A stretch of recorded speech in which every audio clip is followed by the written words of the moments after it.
Hi guys, welcome back to the Drive Life channel. Today's video even, you join me driving in our heatwave. Car's currently showing 38 degrees here in Wales, and we're driving back through the countryside, talk about this, how the car performs really.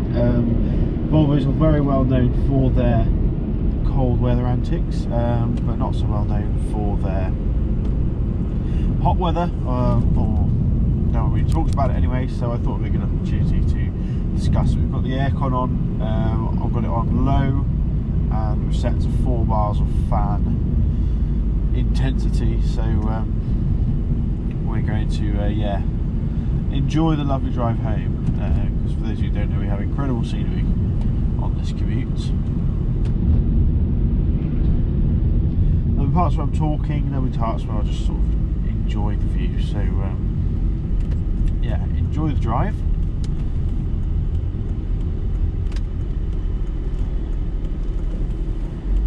And I'll show you how stunning this Welsh countryside is, even when it's dried up and dying. We've had about a week of 30-degree heat already, and this is the hottest day of the year so far at 37 degrees. Earlier the car told me it was 41 degrees, that was parked in the shade, so pretty outrageous indeed in terms of temperatures. Probably the hottest I've actually driven this car in.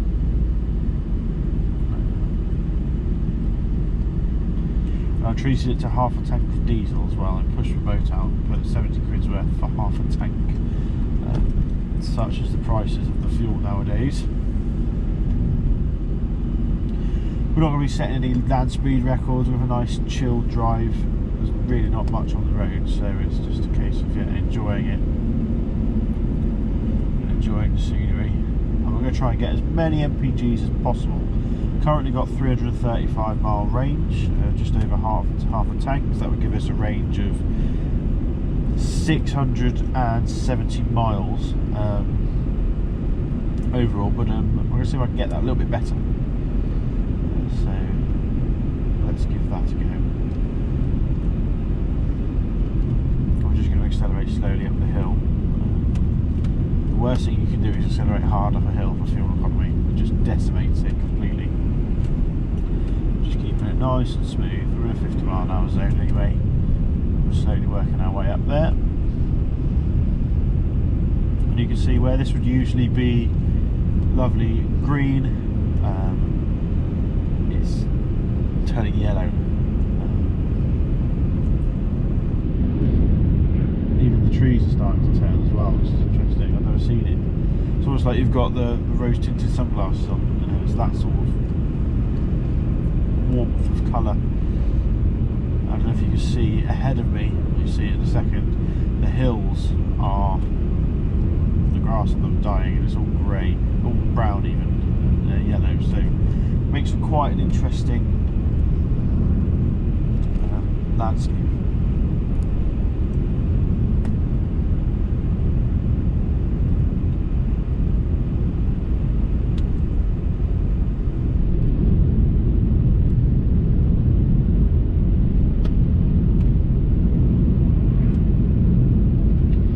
Funny enough, this road, most of the speed limit is actually 50 miles an hour. There are a couple of 30s and a couple of national speed limits, but yeah, for the majority of the time it's 50 miles an hour, so that works well, because that really does help the fuel economy on this car. I was very happy sitting at 50 miles an hour, 6th gear, plodding along. Apologies as well if you can hear the fans, but you really do need it in this heat. I've never experienced heat like this. I stuck my hand out the window earlier and it was hot to touch the air. So yeah, it's definitely hot.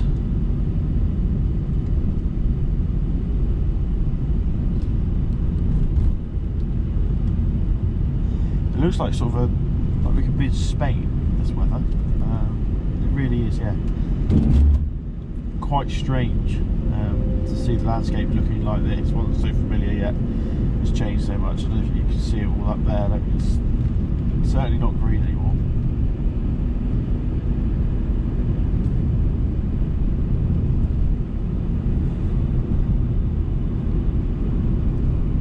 speed is actually a massive factor in your fuel economy. Absolutely huge. Some crazy statistic, I think, is your fuel usage increases by 20 to 30% from 50 to 60 miles per hour, and then 40% up to 70. So it's absolutely crazy how much more fuel you use. Or it might even be 60 to 80, 40% more fuel. And I've found that when I travel on the motorway at 80 miles an hour, I was getting about 34 mpg. Drop that down to 60, you get 55, nearly 60. So certainly does improve things in terms of fuel economy.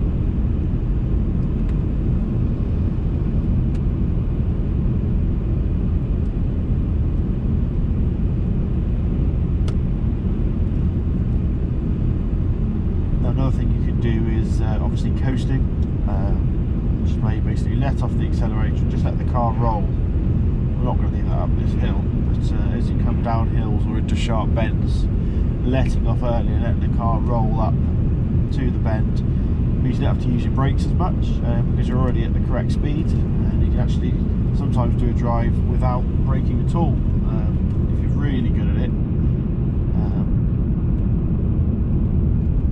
So it's a nice little thing to practice, but for this sort of long straight stretch we probably won't be using it until we get to a series of very sharp mountain bends. I'm not even a mountain, but steep hill bends where actually coasting is quite useful.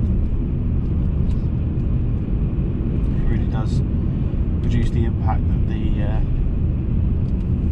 hills have on your fuel economy. And I'm very lucky as well to have these wonderful roads. The Welsh roads are well known for being super in beautiful condition, and yeah, these ones are no exception.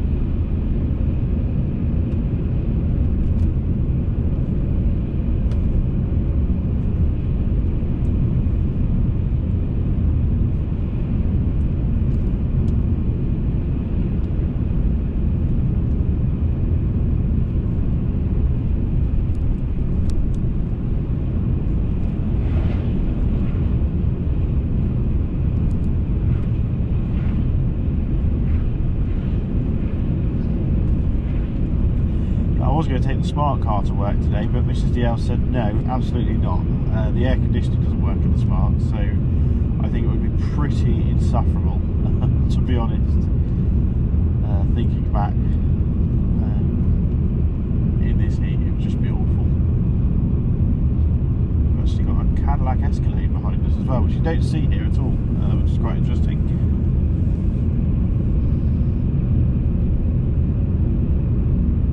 In the UK, I'm trying to think how much it's costing him to drive that.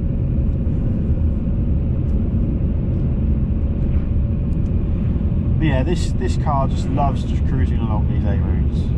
It can do it all day long. It's a joy to drive as well. It really is. It just floats through. You end up getting home more relaxed than you left. Yeah, it's just what this thing was made for, really.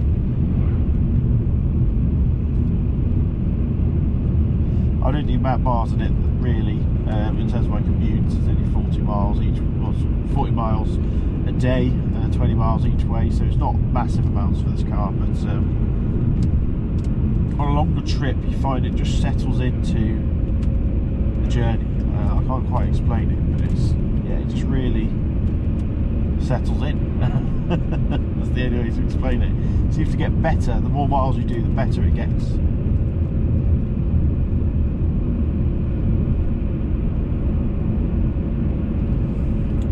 Now we've got a sharp left-hand bend, so I'm just going to knock the cruise control off and coast into this bend, save us braking. Take it nice and smoothly. Just feeding a bit of power to get us round to this next bend.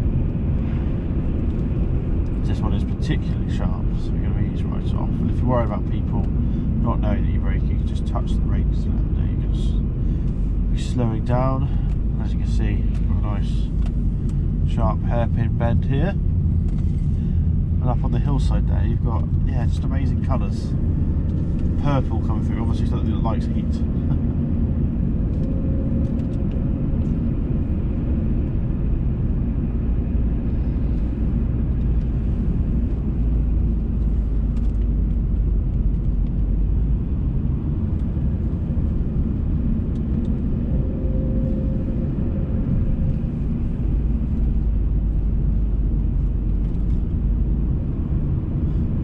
the left hand side, the verge is completely dead now.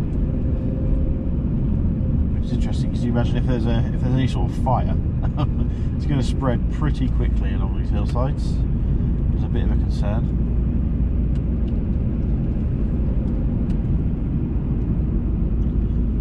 So we're not getting the best fuel economy at the moment because we're mainly climbing hills on this journey, but we'll be able to coast pretty much all the way down,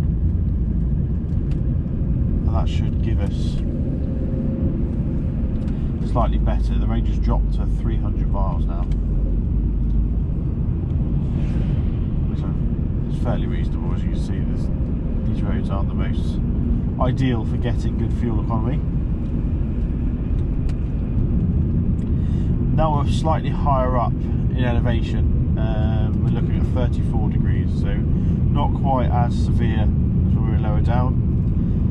Got an amazing view on the right. I wish I could show you, but you're not facing the right way. Here we are. We'll just get over the crest of this hill.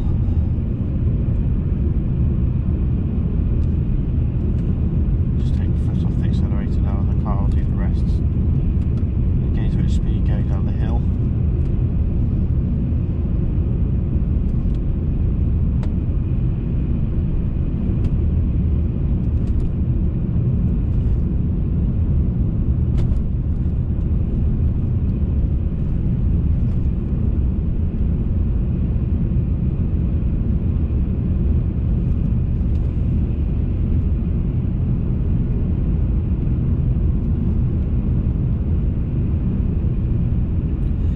Pretty sure the fans are going to be working pretty hard in this heat, because obviously as the water's going to the radiator, it's just getting hot air thrown back at it, so the car will struggle to cool itself. But yeah, it seems to be doing absolutely fine. Doesn't feel any different.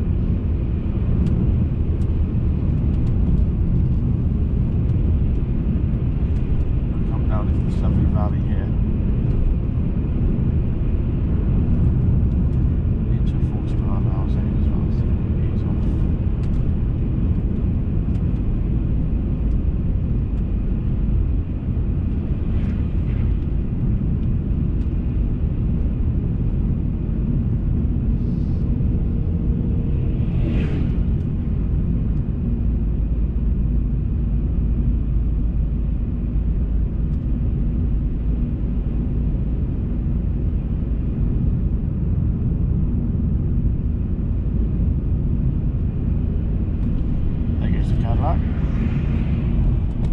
Now I know the speed camera's here, so I'm not willing to shoot off in the 40 zone, but I think I'm quite happy. Absolute beast, that thing.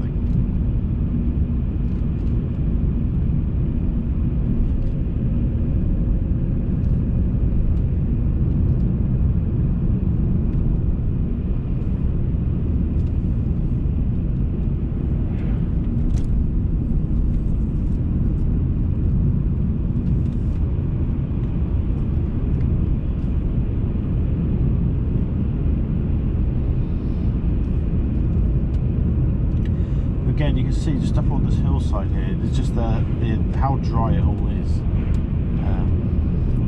They say it's not going to get much cooler than this for another week or so. I'm hopeful that we might get a bit of rain in the next few days, just to keep stuff alive, keep the garden alive as well. Because we've got the flower beds that need some water, and tap water's all well and good, but they prefer rainwater.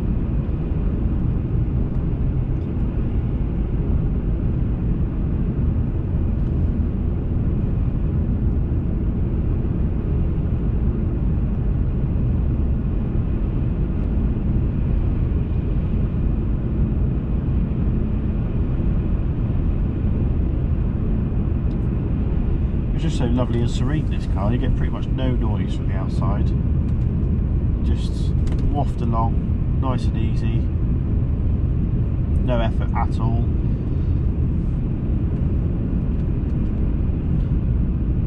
It's just brilliant.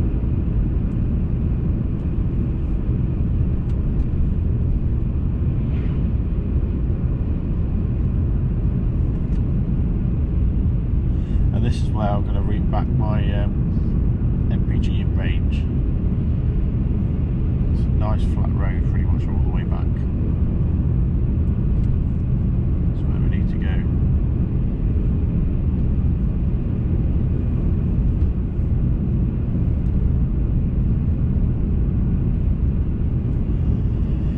There's definitely a stark contrast to when we were in Sweden, where we were actually driving at -36 at one point.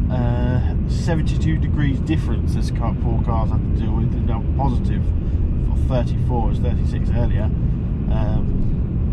Staggering, isn't it really, how it can be so different.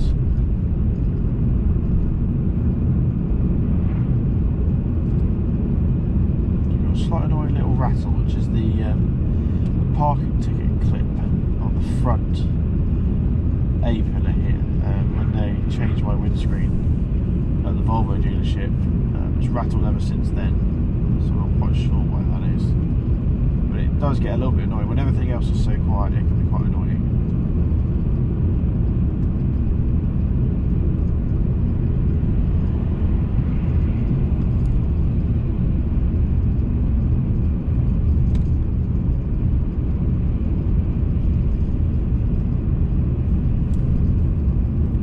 Like I said, speed is one of those things that just saves so much fuel.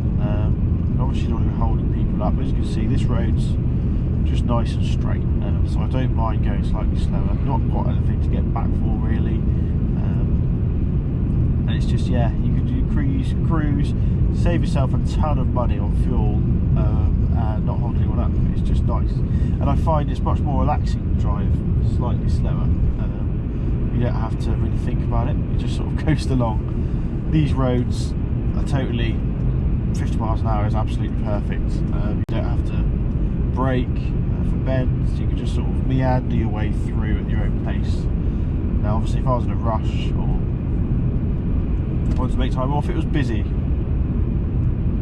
I wouldn't be driving this slowly, because you'd sort of don't want to cause. We've all been in that queue behind a slow car, but actually on a day like today, empty roads, just got to enjoy it, enjoy the scenery. I think a lot of people probably aren't enjoying driving at the moment with the cost of everything, but it's important to take the enjoyment when you can and when you get the opportunity, like we have today. So overall average, the S80 is doing 40.9, which isn't too bad. It's had a combination of a lot of small journeys with Mrs DL driving it and using it for her business, and I've obviously been taking the smart car because I do far more miles, so it's made sense financially to do that. So it's done very well. It seems to be doing better MPG. Since the last year, or probably since the Sweden trip, to be honest. It's done excellent MPG, so I guess it's just removed all that carbon from 2 weeks of continuous driving. 12 hours a day for 2 weeks, not quite 2 weeks, a week and a half, 12 hours a day of driving, thousands of miles. Just seems to have done it good. It's almost like it's been run in again. But even now, when we're along this flat road here at 50 miles an hour, it's 95 mpg, 90 mpg, drops down to 80 when it needs to accelerate, but you don't drop below 75 at this speed. It just almost acts like a Prius.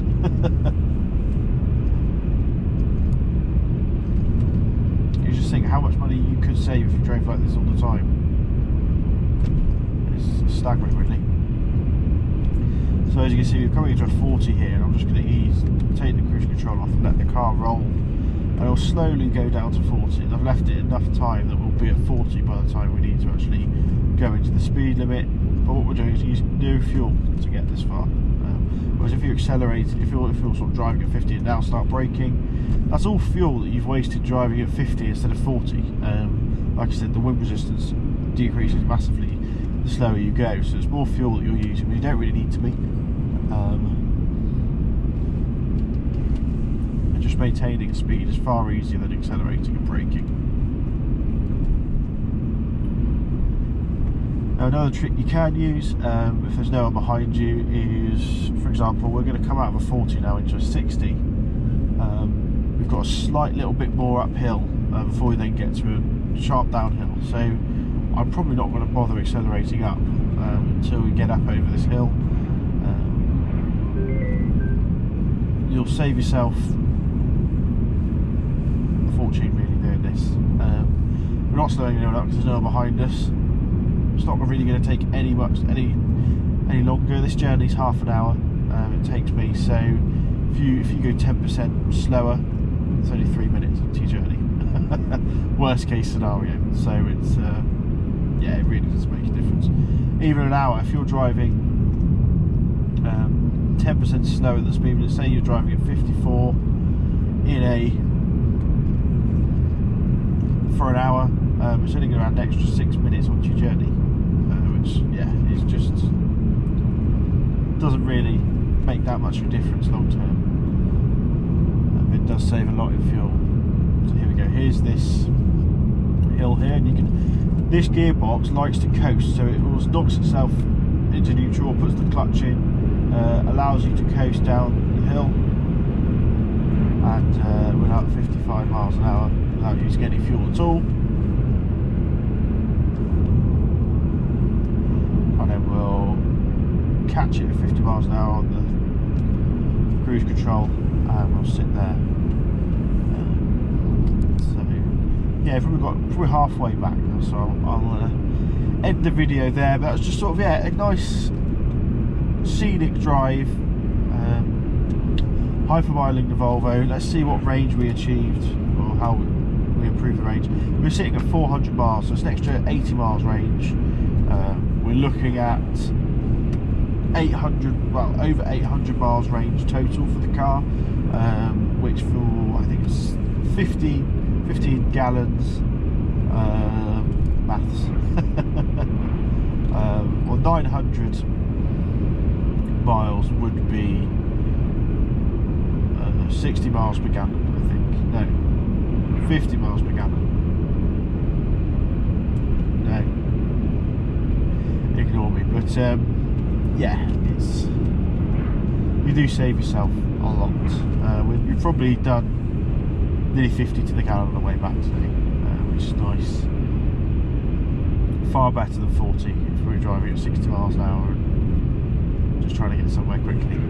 So yeah, thanks for watching. Don't forget to like, comment and subscribe. Let me know your thoughts in the comment box down below. Let me know your hypermiling techniques, whether you've resorted to hypermiling with the current fuel prices, and yeah, I'll see you next video. Cheers.